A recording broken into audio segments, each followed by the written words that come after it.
Чакай, да снимам.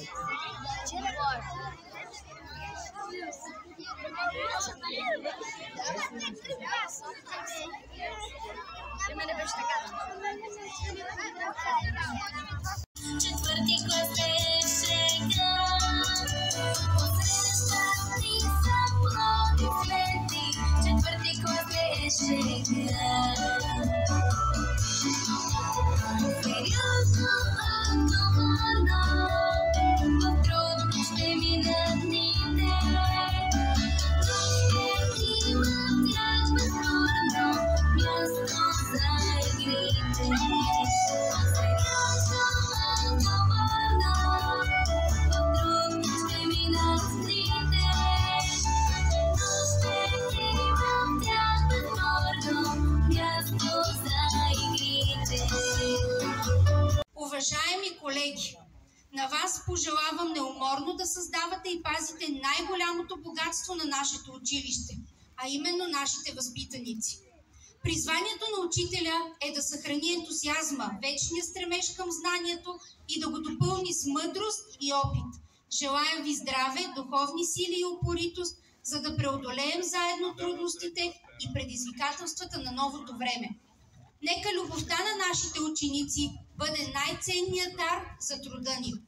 На вас, родители, пожелавам да бъдете по-близо до децата си, за да ги подготвяте заедно с техните учители за предизвикателствата на живота. Честит първи учебен ден и на добър час!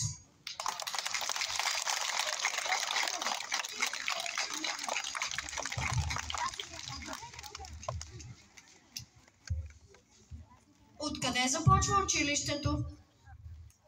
От първите трепетни стъпки, когато прекрачваме с вълнение училищния праг. От усмивка на нашата първа учителка. Или от първите ченгелчета и улички, които изписва крехката несигурна ръка на първокласника. От първото приятелство. От играта и веселието. От учението и не само защото. В училище не учим само задачи, уроци и песни, а учим да бъдем добри навън и вкъщи. Да всеки трябва да бъде навред достоен за своето време човек.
Пърчило пъстро с нашата лети, колена до ти. Често се случва различни неща. Не са ще пея, а утре крещя. Но дали си мен се учим сега. С нас се усмихва света. Лъчило пъстро смени ела. Вятър вълшебен ни носи сега. Да полетиме, не питай къде ще ни поведе. Не питаме, накъде ще отиваме. Лъчило пъстро с нас лети. Колената ожурени, а лицата усмихнати. Лъчило.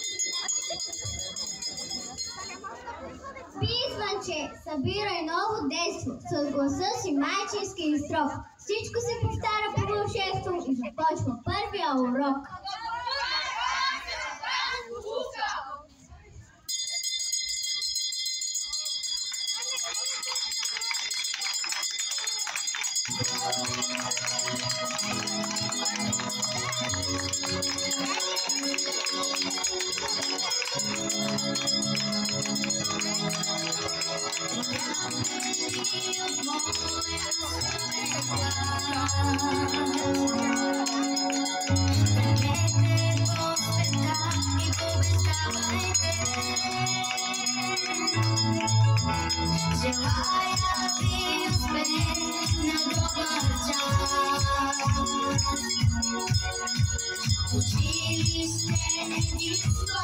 Не забравяйте.